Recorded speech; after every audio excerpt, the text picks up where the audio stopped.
मटियारी ज़िले जी हर यूनियन काउंसिलन खे तरक्याती कमनि लाइ 5 लख जी बजट मिलण खां पोइ बि यूनियन काउंसिलूं मुकमल तबाह थी वयूं। मटियारी ज़िले में यूनियन काउंसिलन जे चेयरमैननि वारो निज़ाम 2018 में ख़त्म थियण खां पोइ एडमिनिस्ट्रेटर निज़ाम मुकमल तबाही जो शिकार आहे। मटियारी ज़िले में टोटल 30 यूनियन काउंसिलूं आहिनि। कंहिं हंध ते हिकिड़ो सेक्रेटरी 2-3 यूनियन काउंसिलन ते मुक़ररु आहे, जेका पिण सुप्रीम कोर्ट जे फ़ैसिले जी भेनकड़ी आहे।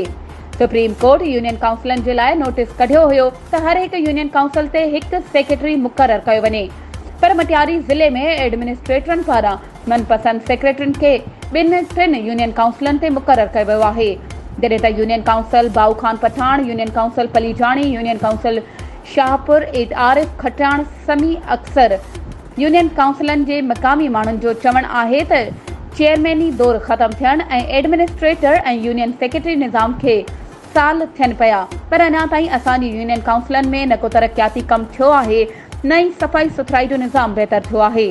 ज़िले इंतज़ामिया अहिड़ी वॾी यूनियन काउंसिल में थियण वारी करप्शन ते बेख़बर छो आहे? ज़िले इंतज़ामिया खे पिण यूनियन काउंसिलन वारे मामले ते नज़रसानी करणु खपे।